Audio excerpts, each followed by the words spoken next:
Bonjour, c'est Christine Claire de Satyam Tarot. Aujourd'hui, j'ai envie de te parler de comment on fait pour choisir son tarot.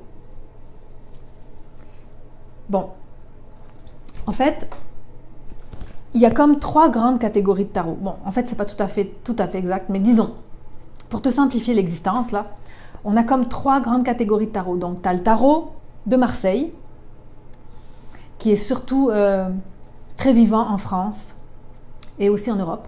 Mais bon, ailleurs aussi. Mais là, c'est surtout sa place. En Amérique du Nord, c'est beaucoup le Rider-Waite-Smith, avec mon super accent, qui est surtout très présent. Et puis, il y en a un autre qui s'appelle le Thoth. Alors lui, c'est encore une autre sorte. Mais c'est tous des tarots, ils sont tous faits pareil. Il y a toujours 22 cartes majeures, 56 mineures. C'est juste que l'interprétation n'est pas toujours la même, la façon de faire les dessins n'est pas toujours la même, les significations peuvent varier un peu aussi. Le Marseille, moi je trouve personnellement que pour débuter, c'est pas toujours idéal le Marseille parce que tu as 22 cartes majeures qui sont représentées avec des personnages, des scènes de vie et tout, mais après les autres, les 56 autres, t'as plus rien. Bah, t'as pas une carte blanche, mais par exemple, si tu as 6 d'épée, tu vas avoir 6 épées sur ton image, et c'est tout. Ou tu vas avoir 8 bâtons, ou tu vas avoir 2 coupes, mettons, ou 3 coupes. Mais, tu vois, tu peux pas avoir quelque chose à quoi te référer pour te donner une énergie, ou quelque chose à quoi ça un sens. À moins que tu sois comme Jodorowsky, alors lui, il pouvait connecter à l'essence juste avec ça. Mais c'est pas le cas de tout le monde.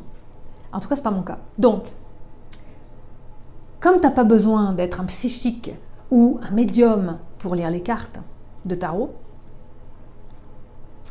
tu as besoin d'avoir de l'intuition, mais ça tout le monde en a une. Hein. Tu peux apprendre à t'en servir, comme tu peux apprendre à faire du yoga, comme tu peux apprendre à faire de la méditation, ben tu peux t'apprendre à te servir de ton intuition aussi. C'est tout, mais en fait, tu en as une, c'est sûr. Donc, commencer avec le Rider-Waite-Smith, par exemple. C'est cool parce qu'il y en a plein qui sont faits sur ce modèle-là, des jeux de tarot. Alors après, il te suffit d'en trouver un qui te plaît et qui est sur ce modèle et tu vas être capable de lire n'importe quel tarot inspiré du Rider-Waite. Tu vas être capable de le lire comme ça. C'est cool, hein? Et il y a aussi si tu apprends avec le Thoth, bon bah, tu vas être capable de lire tous ceux qui vont être conçus comme le Thoth. Il y en a un petit peu moins, juste, mais il y en a aussi. Puis c'est un super tarot. Moi, je l'adore. Donc, c'est cool que tu prennes un tarot qui te parle. À moins que tu veuilles apprendre le tarot, vraiment, tu vas apprendre les bases. À ce moment-là, tu achètes un Rider-Waite. Et puis, une fois que tu sais bien le lire, tu sais que n'importe lequel qui est sur cette base-là, tu vas être capable.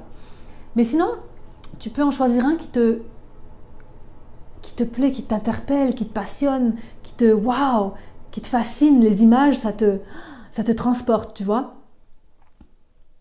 Ça peut être ça. Et parfois, tu vas juste être appelé par un tarot sans tout à fait comprendre pourquoi, parce que ça peut être un tarot qui t'inquiète un peu ou dont les dessins te semblent mystérieux et que tu sembles pas comprendre au premier abord.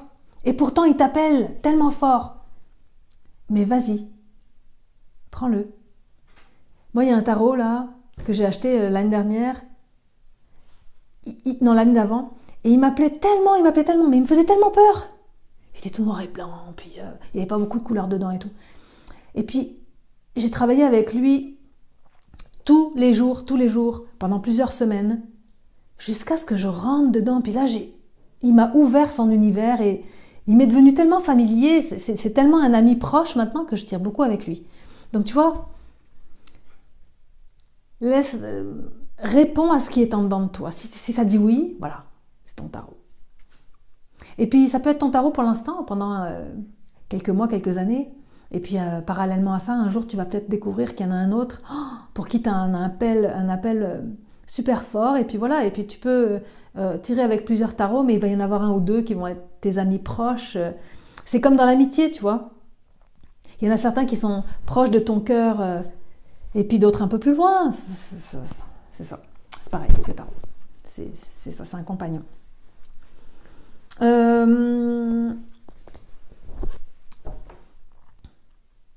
Alors, pour t'aider, tu peux aller sur Internet. Sur Internet, dans Google Images, tu peux rentrer un nom de tarot, mettons, puis tu vas pouvoir voir si ça correspond, les images te plaisent, si ce tarot-là te plaît, si tu aimerais ça, pouvoir aller plus loin avec lui. Il y a aussi un site web qui est super cool pour ça, ça s'appelle Eclectic. Je mettrai le nom en dessous, le lien vers ce site-là. Tu vas voir là-dessus, tu peux regarder, avoir une idée de quelques cartes avec plein de tarots différents, puis il y a des forums aussi qui parlent de certains tarots, tout ça, donc c'est vraiment intéressant. Bah voilà, si jamais ça t'a intéressé, tu peux aimer ce vidéo. C'est cool parce que ça va aider à ce qu'il soit plus vu. Moi, j'aimerais ça que les gens l'écoutent. Et puis, tu peux aussi mettre un petit commentaire, me dire, toi, quel est ton tarot préféré et pourquoi. Alors voilà, c'était Christine Claire de Satyam Tarot. À bientôt!